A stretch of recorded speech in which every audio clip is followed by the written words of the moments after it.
आप देख रहे हैं के ढाका क्लासेस, जहां तैयारी होती है पूरी, स्पष्ट और परीक्षा उपयोगी।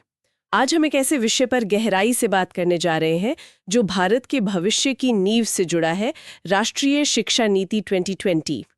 ये सिर्फ एक सरकारी दस्तावेज नहीं है, बल्कि 34 साल के लंबे इंतजार के बाद हमारी शिक्षा व्यवस्था में आया एक बहुत बड़ा बदलाव है। बिल्कुल। और यूपीएससी से लेकर शिक्षक भर्ती परीक्षाओं तक हर जगह ये एक बेहद जरूरी टॉपिक बन गया है। सही बात है।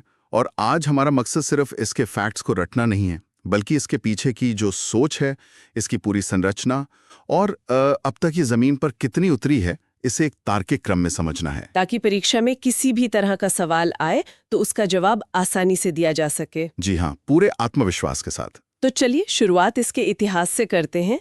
ये नीति 29 जुलाई 2020 को लागू हुई। इसने 1986 की नीति की जगह ली। 34 साल, ये तो एक बहुत लंबा समय होता है। बहुत लंबा। और आपका सवाल बिल्कुल सही है कि इतने बड़े अंतराल की जरूरत क्यों पड़ी। हाँ, देखिए, 1986 के बाद दुनिया पूरी तरह बदल गई। तकनीक, अर्थव्यवस्था, समाज की जरूरतें, सब कुछ बदल गया। मतलब हमारी पुरानी शिक्षा नीति आउटडेटेड हो गई थी। एक तरह से हाँ, वो 21वीं सदी के स्किल्स के लिए छात्रों को तैयार नहीं कर पा रही थी। इसीलिए एक ऐसी नीति की जरूरत थी जो भविष्य को ध्यान में रखकर बनाई जाए। अच्छा। और यहाँ परीक्षा के लिए 2-3 नाम बहुत जरूरी हैं।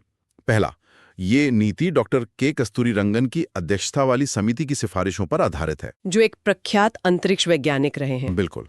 और दूसरा बड़ा कदम जो इसी के तहत हुआ, मानव संसाधन विकास मंत्रालय का नाम बदलकर वापस शिक्षा मंत्रालय कर दिया गया। हाँ, ये एक प्रतीकात्मक लेकिन बहुत महत्वपूर्ण कदम था। ये दिखाता है कि फोकस अब मानव को एक संसाधन की तरह देखने की बजाय सीधे सीधे शिक्षा और सीखने पर है। ये एक वैचारिक बदलाव है। जी। और अगर हम इसकी वैचारिक जड़ों को देखें तो उसमें महात्मा गांधी के सर्वांगीण विकास और स्वामी विवेकानंद के उस विचार की साफ झलक दिखती है कि शिक्षा का काम इंसान के अंदर जो सबसे अच्छा है उसे बाहर निकालना है। ठीक है, तो लक्ष्य बहुत बड़े हैं। अगर हमें प्रतियोगी परीक्षाओं के नजरिए से इसके मुख्य उद्देश्यों को कुछ पॉइंट्स में समेटना हो तो वो क्या होंगे? परीक्षाओं के लिए हमें 3 प्रमुख लक्ष्यों पर खास ध्यान देना चाहिए। पहला, स्कूली शिक्षा में सकल नामांकन अनुपात, यानी ग्रॉस एनरोलमेंट रेशियो, जिसे GER कहते हैं। उसे 2030 तक 100% करना है। हाँ, इसका सीधा मतलब है कि हर बच्चा स्कूल में हो, कोई भी छूटे नहीं। और उच्च शिक्षा यानी कॉलेज और यूनिवर्सिटी लेवल पर वहां के लिए क्या लक्ष्य है? उच्च शिक्षा में GER को 2035 तक 50% तक पहुंचाने का लक्ष्य है। जो अभी कितना है? अभी ये लगभग 27-28% के आसपास है, तो इसे लगभग 2 गुना करना है। और इसके लिए 3.5 करोड़ नई सीटें जोड़ी जाएंगे। 3.5 करोड़? ये तो बहुत बड़ा नंबर है। बहुत बड़ा। और तीसरा सबसे महत्वपूर्ण लक्ष्य है फंडिंग, मतलब पैसा। केंद्र और राज्य मिलकर शिक्षा पर सार्वजनिक खर्च को GDP के 6% तक लाएंगे। ये 6% वाली बात तो कई दशकों से चल रही थी, है ना? बिल्कुल, लेकिन अब इसे नीति में औपचारिक रूप से शामिल कर लिया गया है। ठीक है, GDP का 6% खर्च और 100% एनरोलमेंट, ये तो बहुत बड़े लक्ष्य हैं। लेकिन एक आम छात्र या माता पिता के लिए इसका क्या मतलब है? उनकी रोजमर्रा की स्कूल लाइफ में क्या बदलेगा? हमने बिल्कुल सही जगह से बात पकड़ी है। यहीं पर वो 5+3+3+4 वाला मॉडल आता है। जी हाँ, यही इस नीति का सबसे क्रांतिकारी, सबसे बड़ा बदलाव है। पुरानी 10+2 संरचना जो सिर्फ बोर्ड परीक्षाओं पर केंद्रित थी, वो अब खत्म हो गई है। इसकी जगह 5+3+3+4 का मॉडल है, जो बच्चे के दिमागी विकास के चरणों के हिसाब से बनाया गया है। इसे थोड़ा और सरल भाषा में समझाएंगे। ये 5+3+3+4 के टुकड़े आखिर हैं क्या? जरूर। पहला 5 है फाउंडेशनल स्टेज। ये 3 से 8 साल के बच्चों के लिए है। इसमें प्री स्कूल के 3 साल और कक्षा 1 और 2 शामिल हैं। तो अब प्री स्कूल भी फॉर्मल एजुकेशन का हिस्सा हो गया। बिल्कुल। और इसका सबसे बड़ा मनोवैज्ञानिक असर ये है कि अब नीति मानती है कि 8 साल की उम्र तक बच्चे का विकास किताबों के बोझ से नहीं, बल्कि खेलकूद और एक्टिविटी से सबसे अच्छा होता है। मतलब सीखने के बोझ को हटाकर सीखने के आनंद पर फोकस। एकदम सही। इसके बाद आता है 3, यानी प्रेपरेटरी स्टेज, जो कक्षा 3 से 5 तक, मतलब 8 से 11 साल के बच्चों के लिए है। इसमें क्या होगा? इसमें खेल के साथ साथ थोड़ी औपचारिक पढ़ाई, जैसे लिखना, पढ़ना, गणित, ये सब शुरू होगा।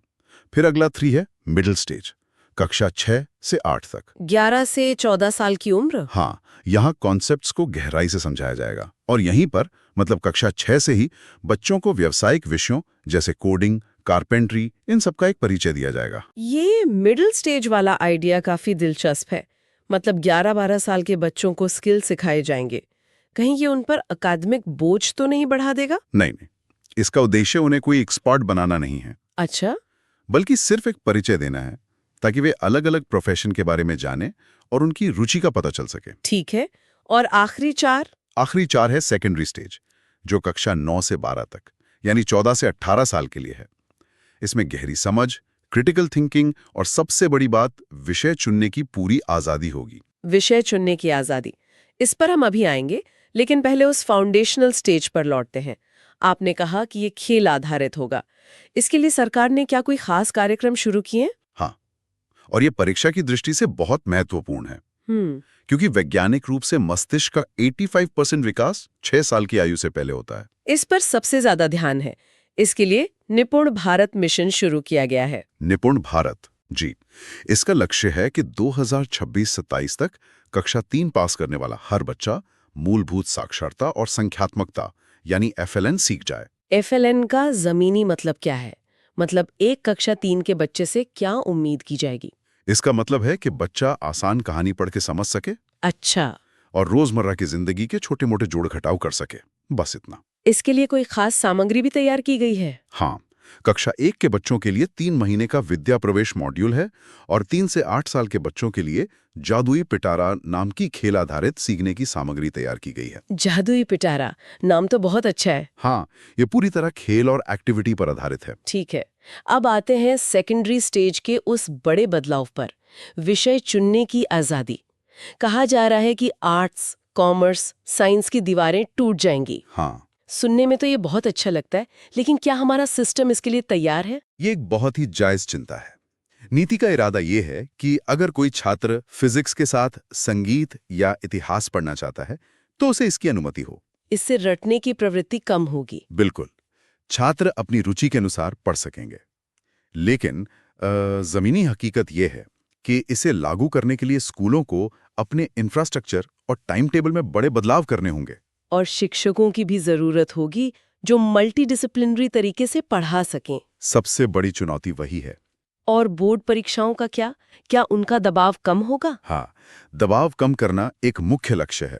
बोर्ड परीक्षाएं अब साल में 2 बार हो सकती हैं ताकि छात्रों को सुधार का मौका मिले। अच्छा, ये तो बहुत अच्छा है। और एक महत्वपूर्ण अपडेट ये है कि 2025 से CBSE बोर्ड परीक्षाओं में 50% प्रश्न योग्यता आधारित यानी कॉम्पिटेंसी बेस्ड होंगे। मतलब जो रटने की बजाय समझ पर आधारित होंगे। एकदम सही। इस नीति में भाषा को लेकर भी काफी बहस हुई थी, खासतौर पर त्रिभाषा सूत्र को लेकर। इस पर नीति का क्या स्टैंड है? नीति में इसमें बहुत स्पष्टता है। ये कहती है कि कम से कम कक्षा 5 तक और बेहतर हो कि कक्षा 8 तक शिक्षा का माध्यम मातृभाषा या स्थानीय भाषा होनी चाहिए। शोध भी तो यही कहता है कि बच्चे अपनी भाषा में सबसे जल्दी सीखते हैं। बिल्कुल, और त्रिभाषा सूत्र को लचीला बनाया गया है। साफ कहा गया है कि किसी भी राज्य या छात्र पर कोई भाषा थोपी नहीं जाएगी। अब मूल्यांकन यानी असेसमेंट सिस्टम की बात करते हैं। एक नया शब्द बहुत सुनने में आ रहा है, परख। ये क्या है? परख एक नया राष्ट्रीय आकलन केंद्र है। इसका पूरा नाम याद रखना जरूरी है, performance assessment review and analysis of knowledge for holistic development. काफी लंबा नाम है। हाँ, लेकिन आसान भाषा में समझें तो परख देश के सभी स्कूल बोर्ड्स, चाहे वो CBSE हो, ICSE हो या स्टेट बोर्ड्स हो, उनके लिए एक कॉमन स्टैंडर्ड और गाइडलाइन तैयार करेगा। तो इसका मकसद ये सुनिश्चित करना है कि पंजाब के स्टूडेंट का असेसमेंट और तमिलनाडु के स्टूडेंट का असेसमेंट एक ही पैमाने पर हो। बिल्कुल, ताकि असमानता घटे। और ये 360 डिग्री मूल्यांकन को भी बढ़ावा देगा। 360 मतलब जिसमें सिर्फ टीचर ही नहीं बल्कि छात्र खुद का और अपने सहपाठियों का भी मूल्यांकन करेगा। अच्छा, तो अब रिपोर्ट कार्ड सिर्फ नंबरों का लेखा जोखा नहीं होगा, बल्कि बच्चे के स्किल्स और व्यवहार का भी एक पूरा रिकॉर्ड होगा। तो हमने देखा कि कैसे ये पॉलिसी स्कूल के बच्चों को बदल रही है, लेकिन जब यही बच्चा 12वीं पास करके कॉलेज जाएगा तो उसके लिए भी एक बिल्कुल नया सिस्टम इंतजार कर रहा है ना? हाँ, उच्च शिक्षा में सुधार तो शायद और भी बढ़े हैं। चलिए अब उन क्रांतिकारी बदलावों को समझते हैं।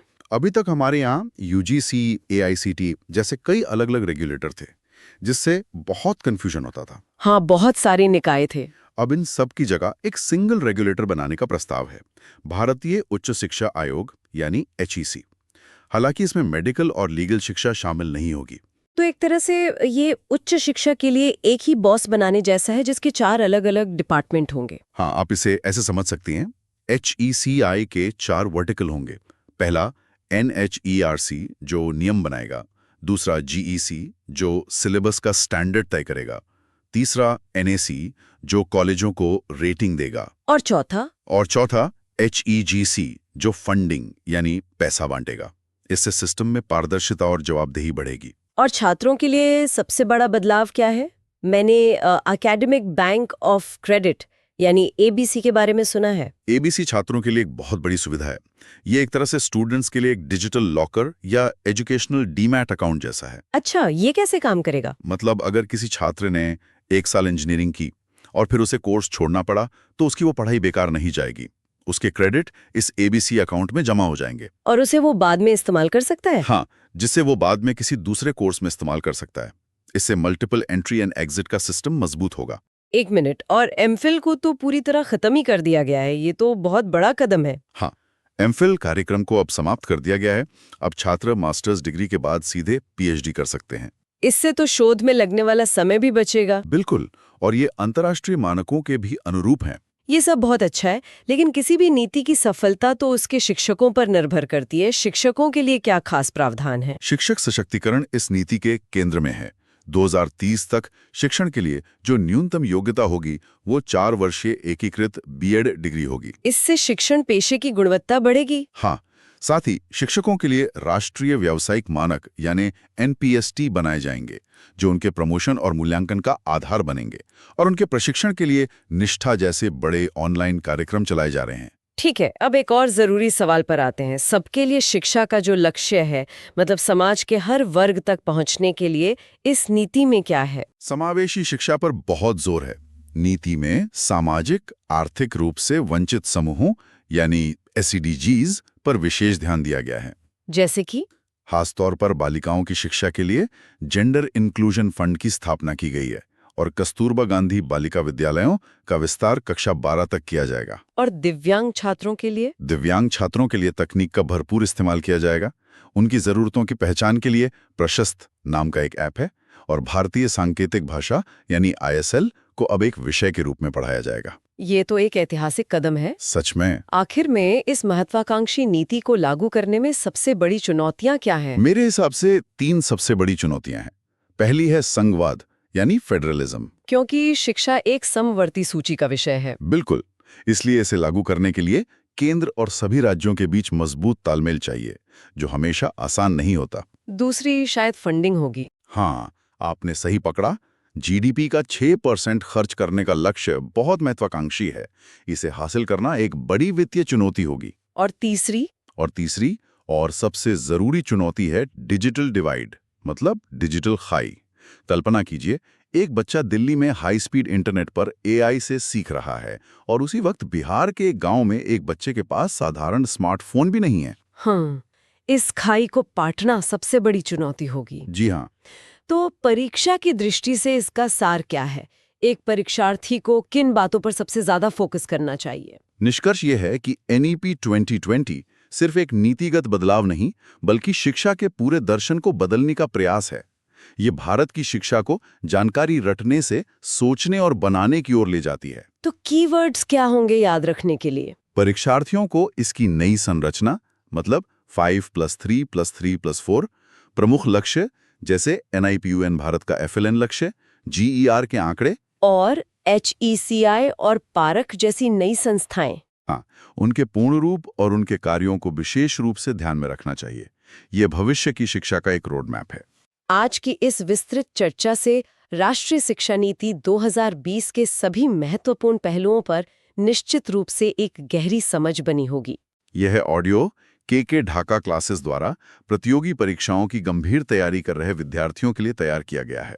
KK ढाका क्लासेस के साथ जुड़े रहिए, क्योंकि सही मार्गदर्शन ही सफलता की सबसे मजबूत नींव होता है।